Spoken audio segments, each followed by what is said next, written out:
بسم اللہ الرحمن الرحیم۔ میں ایسے والدین کی بیٹی تھی جن کی شرافت کی لوگ مثالیں دیا کرتے تھے۔ والد تہجد گزار اور امی 5 وقت کی نمازی تھی۔ ہمارے گھر کا ماحول بے حد پاکیزہ تھا۔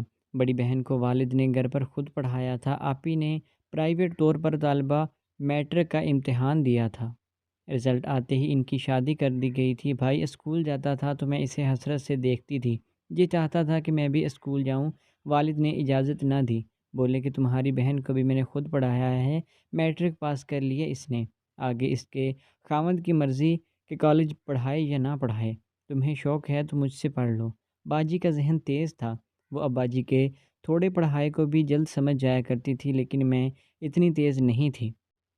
چند دن ابو سے پڑھا، وہ روز سبق دیتے تھے، دوسرے دن سنتے تو یاد نہ ہوتا، ڈانٹ پڑتی جس سے میں بددل ہو جاتی تھی۔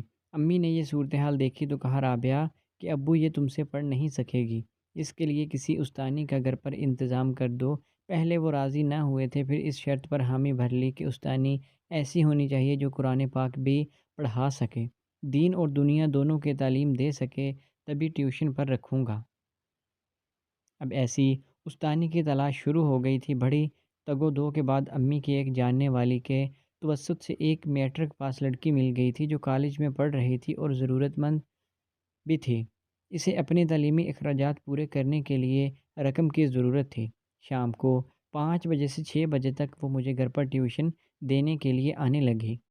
استانی مومنہ کو آئے 4 ماہ ہو گئے تھے۔ ایک روز والد صاحب نے اسے لاری اڈے پر کسی لڑکے کے ساتھ کھڑے دیکھ لیا۔ وہ ڈرائیور کے پاس گئے اور پوچھا، کیا تم ان دونوں کو جانتے ہو؟ ہاں کیوں نہیں، یہ اکثر یہاں پر آتے ہیں، لاری اڈے میں بیٹھ کر اگلے اسٹاپ پر اتر جاتے ہیں، وہاں سامنے کیفے ہے، یہ وہاں بیٹھ کر گپ شپ کرتے ہیں، چائے پیتے ہیں اور دوسری لاری جو یہاں سے آ رہی ہوتی ہے اس پر سوار ہو کر واپس آ جاتے ہیں۔ چھوٹے علاقے میں ایسے معاملات چھپتے نہیں ہیں۔ والد صاحب نے مزید تفتیش کی۔ جب ڈرائیور کے بیان کی تصدیق ہو گئی تو انہوں نے استانی مومنہ کو ہٹا دیا۔ والدہ کو بھی خوب برا بھلا کہا کہ بیوقوف عورت، جو ٹیچر خود مرض عشق میں گرفتار ہو، میری بچی کو کیا پڑھائے گی؟ کسی روز اسے بھی اسی موذی مرض کی لذت سے آشنا کر دے۔ آئندہ اس لڑکی نے ہمارے گھر میں قدم بھی رکھا تو مجھ سے برا کوئی نہیں ہوگا۔ میری بدقسمتی کہ مومنہ کا راز والد پر کھل گیا اور مجھ پر تعلیم کا دروازہ بند ہو گیا۔ ہمارے علاقے میں ٹیوشن سینٹر نہ تھے، ہوتے بھی تو جو باپ اپنی بیٹی کو اسکول بھیجنے کا روادار نہ تھا وہ اسے اس اکیڈمی پر پڑھنے کے لیے کیوں بھیجتا؟ استانی کیا گئی، میں تو مرجھا کر رہ گئی تھی۔ بھائی جان کو میری دلی کیفیت کا اندازہ تھا، وہ میرے دکھ کو پوری طرح محسوس کر رہے تھے۔ ان کے ایک کلاس فیلو کے ماموں ٹیوشن پڑھاتے تھے، وہ قاری بھی تھے۔ والد صاحب سے دستہ بستہ عرض کی کہ اگر آپ اجازت دے دیں تو میں رابعہ کے لیے ایک اچھے استاد کا انتظام کر دوں، وہ عمر رسیدہ ہے، میرے دوست کے ماموں ہیں، بہت سے گھروں میں جا کر لڑکیوں کو ٹیوشن دیتے ہیں۔ استانی نے عورت ہو کر کیا گل کھلایا، اب مرد استاد کی کیا کسر رہ گئی ہے؟ میرے اور دوستوں کی بھی بہنیں ان سے ٹیوشن پڑھتی ہیں، آپ بھروسہ رکھیے، دنیا میں سبھی مرد برے نہیں ہوتے۔ غرض کافی سر کھپائی کے بعد بھائی اکبر نے والد صاحب کو میرے لیے اس عمر رسیدہ ٹیوٹر کے لیے راضی کر لیا تھا، جس کی ضمانت ان کے دوست کے والد نے ابو کو دی تھی۔ وہ واقعی شریف اور محترم تھے، سارے علاقے میں ان کی عزت تھی۔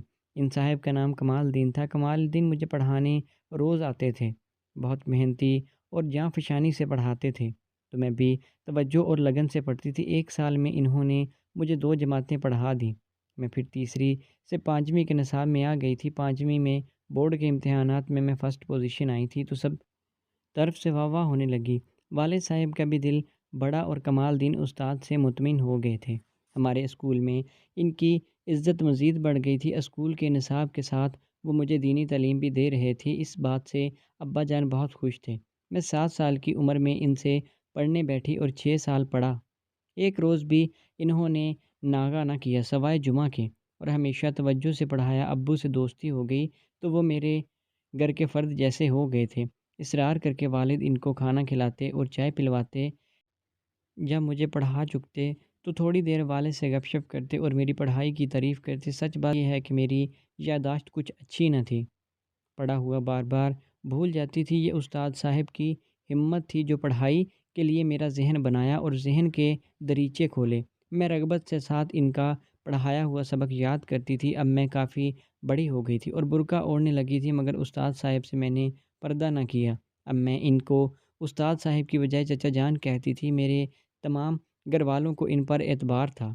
گھر میں کسی کو یہ خیال نہ آیا کہ اب رابعہ بڑی ہو گئی ہے اور استاد صاحب لاکھ اچھے انسان سہی، میں ہوں تو نہ محرم۔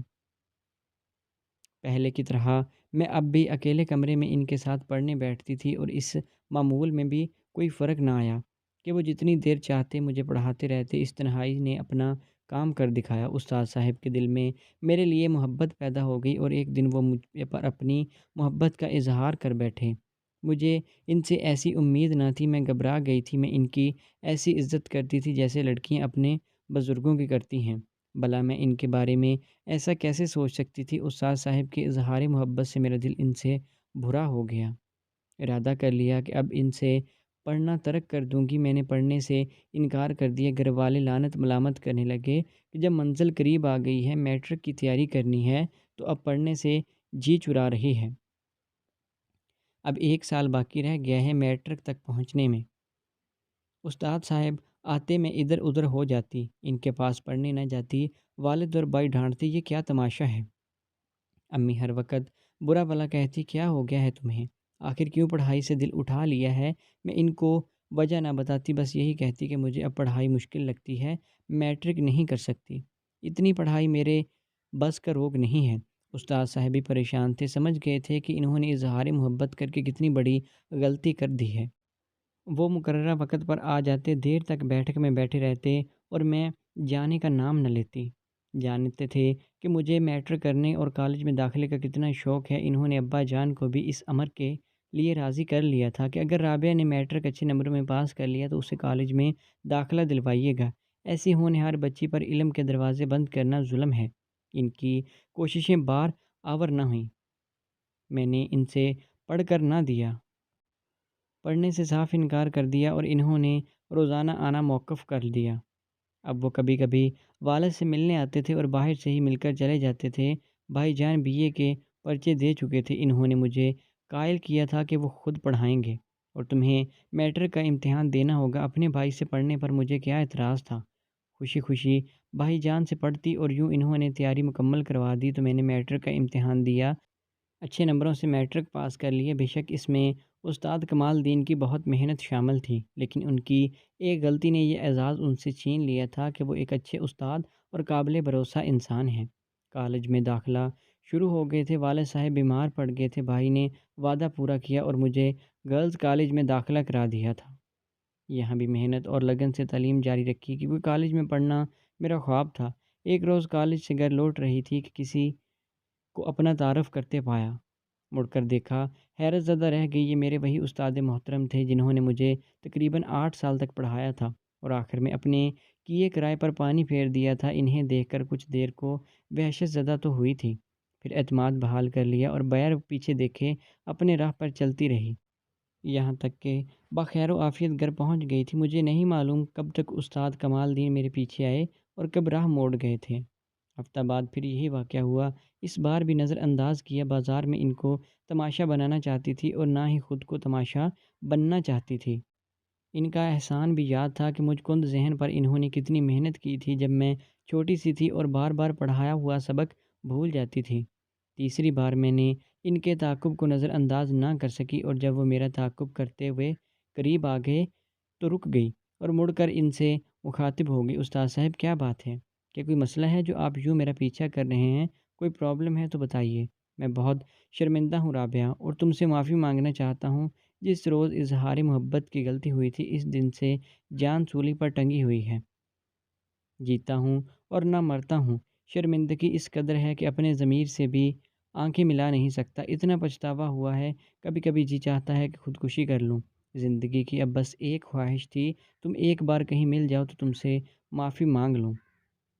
اگر تم معاف کر دو تو سکون آ جائے گا، یقین کرو سکون سے مر جاؤں گا اور قبر میں بھی سکون سے سو سکوں گا۔ وہ اس قدر نادم نظر آ رہے تھے کہ مجھے ان پر ترس آ گیا اور ان کی دھاڑی آنسوؤں سے بھیگ گئی تھی۔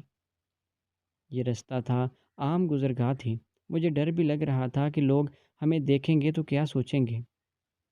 جب انہوں نے ہاتھ جوڑ کر کہا، رابعہ تم نے مجھے صدقے دل سے معاف کیا، تو میں یہ الفاظ دہرائے بغیر نہ رہ سکی اور کہا، استاد صاحب میں نے آپ کو صدقے دل سے معاف کیا۔ بے شک بھول انسان سے ہو جاتی ہے، اور آپ بھی ایک انسان ہی تو ہیں۔ بولے انسان بڑا ہو جاتا ہے اور اس کا دل بڑا نہیں ہوتا، اور دل پر کسی کا اختیار نہیں ہوتا، اسے کوئی شے پسند آ جائے تو بچہ بن جاتا ہے۔ تم نے میری بھول کو معاف کیا، مجھے سکون آ گیا، اللہ تم کو ہمیشہ خوش رکھے۔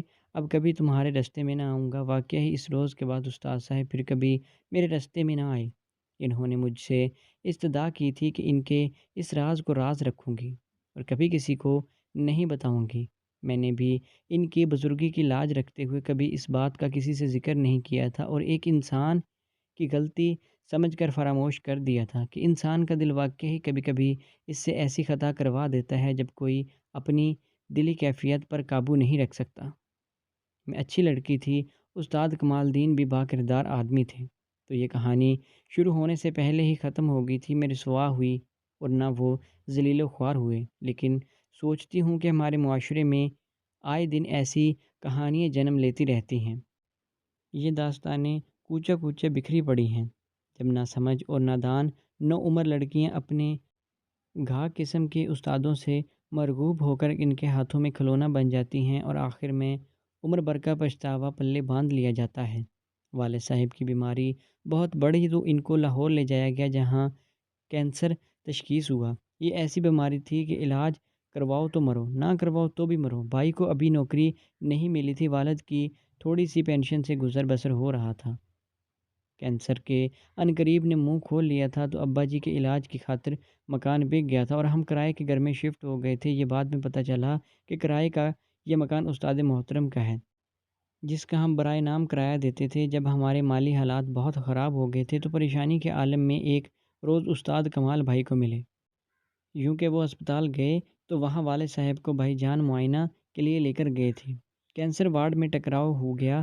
استاد کمال اپنے بڑے بھائی کو چیک اپ کروانے کے لیے لائے تھے۔ خیر خیریت دریافت کی، جب انہیں پتہ چلا کہ والد صاحب کینسر میں مبتلا ہیں تو بہت دکھی ہو گئے۔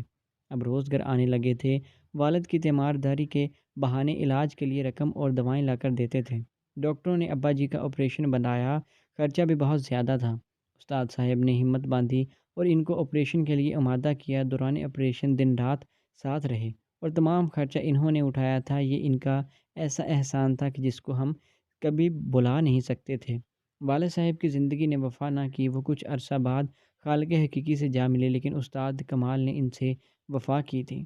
میرے بھائی کو اپنے اثر و رسوخ سے ملازمت دلوائی تھی، میری تعلیم کا خرچہ اٹھایا اور دکھ سکھ میں کام آتے تھے۔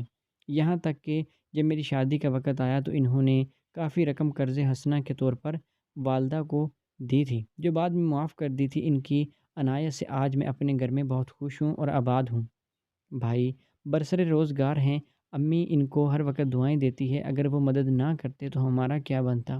آج میں سوچتی ہوں کہ انسان بھی عجیب فطرت لے کر پیدا ہوتے ہیں۔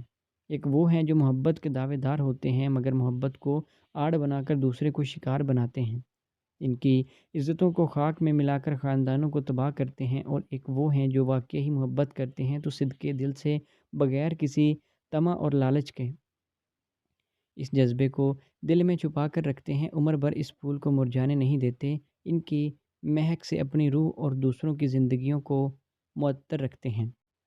ایسے ہی لوگوں کے دم قدم سے اس دنیا میں بہار ہے۔ تو دوستو، آپ کو آج کی کہانی کیسی لگی؟ امید ہے کہ ویڈیو اچھی لگی ہوگی۔ اگر ویڈیو پسند آئی تو ہمارے چینل کو سبسکرائب کریں۔ ملتے ہیں نیکسٹ ویڈیو میں، تب تک کے لیے اللہ حافظ۔